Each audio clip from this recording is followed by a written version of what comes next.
Desde 2008, con la Constitución, el Ecuador reconoce los derechos de la naturaleza.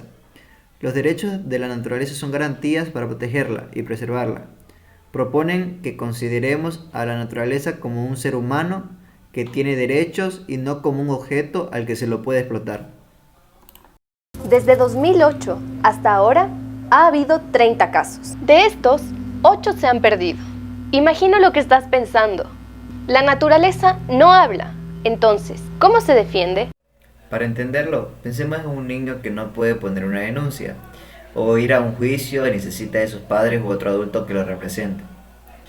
Lo mismo pasa con la naturaleza, que no puede reclamar cuando violan sus derechos y necesita de alguien más que la defienda.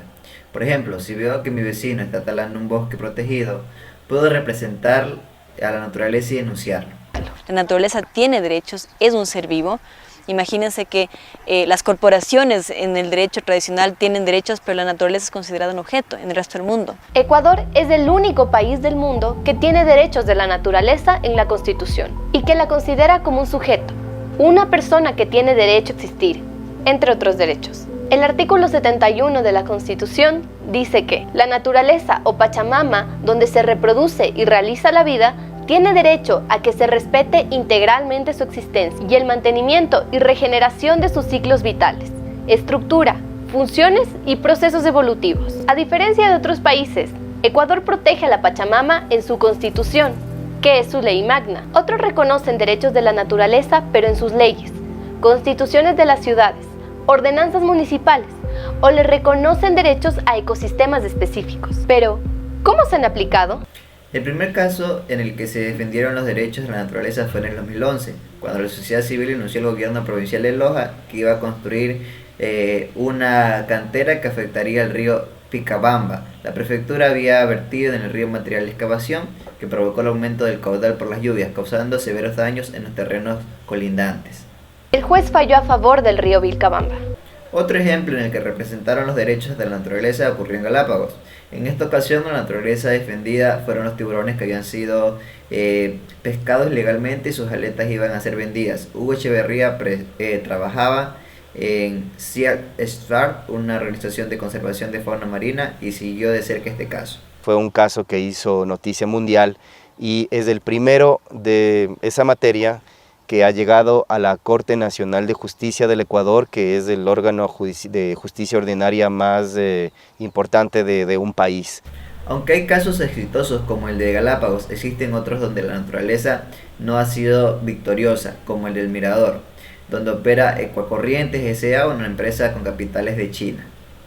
El proyecto está ubicado en la provincia de Zamora Chinchipe, en la cordillera del Cóndor, uno de los puntos más biodiversos del país. Hasta el 2018 se había deforestado allí 1.307 hectáreas de bosque. Esto equivale aproximadamente a 15 campus de la Universidad de Harvard. En los informes entregados antes de que empiece la operación, se demostró que había 4 especies que estaban en grave peligro de extinción. En la demanda dice que en 17 años la mina generará 144 millones de toneladas de desechos de roca.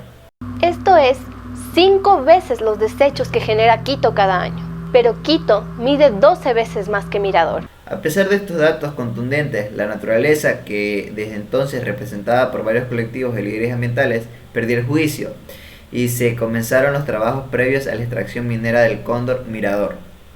Entonces, ¿se cumple o no a su totalidad el artículo 71 de la Constitución? No, no se cumple a su totalidad. A pesar de que en el artículo 71 se garantizan los derechos de la naturaleza, existen otros artículos constitucionales como el 423 que permiten la actividad extractiva.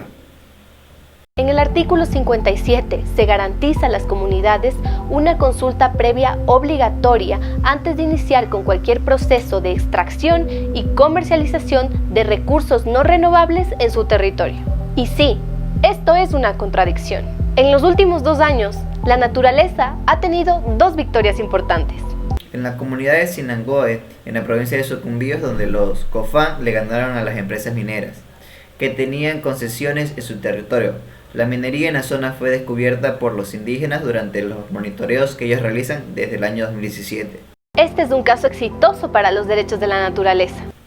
La otra fue en Río Blanco, en la provincia de Azuay, donde las comunidades le ganaron a la empresa Equal-Gondoming South America con una petición a la Defensoría del Pueblo, señalando que el proyecto minero Río Blanco afectaría a 615 hectáreas del área de amortiguamiento del Parque Nacional Cajas y 70 hectáreas del bosque protector Molleturo-Mollepón.